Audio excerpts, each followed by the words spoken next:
Hello प्यारे मित्रों, आज की इस वीडियो में हम आपके सामने हिंदी व्याकरण के कुछ महत्वपूर्ण बिंदुओं को लेकर आए हैं, जिसके बारे में हम चर्चा करेंगे।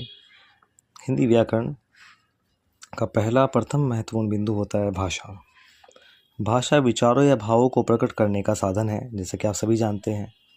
या यूँ कहें कि एक व्यक्ति बोलकर या लिखकर अपने भावों को दूसरों तक पहुंचाता है और दूसरा व्यक्ति उन्हीं भावों को सुनकर या फिर पढ़कर समझ लेता है, ग्रहण कर लेता है। तो इस प्रकार अपने भावों या विचारों को, अपनी बातों को दूसरों तक पहुंचाने का जो माध्यम है वो भाषा कहलाता है। भाषा के रूप की बात की जाए तो भाषा के दो रूप होते हैं। पहला रूप है मौखिक भाषा, जैसा कि इसके नाम से ही पता चल रहा है कि ये बोलकर तथा सुनकर समझी जाने वाली भाषा है।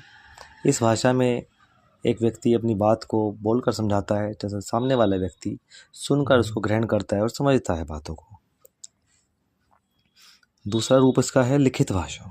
लिखित भाषा में अपनी बात को, अपने विचारों को लिखकर तथा पढ़कर समझा जाता है। लिखकर समझाया जाता है और पढ़कर इसको फिर समझा जाता है। भाषा का एक अन्य रूप भी होता है मित्रों, जिसे हम सांकेतिक भाषा के नाम से जानते हैं, लेकिन इस रूप को हम भाषा के मुख्य रूपों में उसकी गिनती नहीं करते हैं। ये जो रूप होता है ये संकेतों तथा इशारों के द्वारा समझने वाली भाषा का रूप होता है। जैसे कि आपने देखा होगा, जब सड़क पर वाहन चलाते हैं तो साइड्स में आपको बोर्ड्स लगे हुए मिलते हैं। किसी बोर्ड पर क्रॉस लगा होता है, किसी पर जेब्रा क्रॉसिंग बनी हुई होती है, कहीं यू टर्न बना हुआ होता है। तो वे क्या है, वे सब हमें संकेत दिए जाते हैं समझने के लिए। और आपने देखा होगा, जब ट्रैफिक पुलिस वाला खड़ा होता है रोड पर, तो चौराहे पर जब खड़ा होता है वो क्या करता है, उसके मुंह में सीटी होती है और फिर केवल अपने हाथों के इशारों से ही पूरे ट्रैफिक को कंट्रोल करता है। उसे कुछ बोलना नहीं होता है, ओनली इससे से कंट्रोल कर लेता है। ये सांकेतिक भाषा मुख्य भाषाओं के की गिनती में क्यों नहीं आती? क्योंकि संकेतों और इशारों के द्वारा समझाई जाने वाली भाषा बिल्कुल सटीक नहीं बैठती है। कई बार ऐसा होता है कि समझाया कुछ जाता है और समझने वाला उसको अच्छे से समझ नहीं पाता है, तो इस कारण इसका पूरा अर्थ व्यक्त नहीं हो पाता, जिस कारण इसको भाषा के मुख्य रूपों में नहीं लिया गया है। अब इसके बाद हमारा जो अगला बिंदु है वो है मातृभाषा। एक ऐसी भाषा जो परिवार में रहकर सीखी जाने वाली भाषा है, जिसे बच्चा अपने घर में परिवार में रहकर अपनी माँ से ग्रहण करता है जिस भाषा को। जैसे एक पंजाबी परिवार में पलने वाला बच्चा तो पंजाबी भाषा बोलता है, एक गुजराती परिवार में पलने वाला बच्चा गुजरात की भाषा बोलता है, गुजराती भाषा बोलता है। तो ये हो गई हमारी मातृभाषा।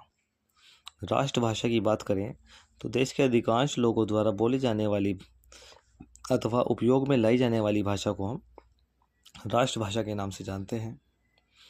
जैसे कि हमारे देश भारत में सबसे ज़्यादा जो भाषा बोली जाती है वो हिंदी भाषा बोली जाती है, इसलिए हिंदी भाषा को राष्ट्रभाषा कहा गया है। राजभाषा, राजभाषा का दर्जा हिंदी को मिला हुआ है। किसी देश या राज्य की वह भाषा जो सरकारी कामकाज में अथवा सरकारी कार्यालयों में प्रयोग की जाती है, वह भाषा राजभाषा कहलाती है। हमारे भारत की राजभाषा भी हिंदी है और हमारे उत्तर प्रदेश की राजभाषा भी हिंदी है। अगला मुख्य बिंदु है हमारा बोली। किसी विशेष क्षेत्र में बोली जाने वाली भाषा को हम बोली बोलते हैं। बोली को लिखा नहीं जाता, ना ही इसकी कोई लिपि होती है। जैसे आपने देखा होगा अवधी, भोजपुरी, ये सब क्या है, बोलियाँ हैं, लेकिन हम इनको लिखते नहीं हैं। इनकी कोई लिपि नहीं होती, कोई लिखित रूप नहीं होता इनका। इनको लेकिन हम बोल सकते हैं, ये बोली जाती है, इनको हम बोली के नाम से जानते हैं। तो आज की वीडियो में इतना ही। इंतज़ार करें अगली वीडियो का। अगली वीडियो में इसी प्रकार कुछ अन्य बिंदुओं के साथ मिलेंगे। तब तक के लिए धन्यवाद। जय हिंद, जय भारत।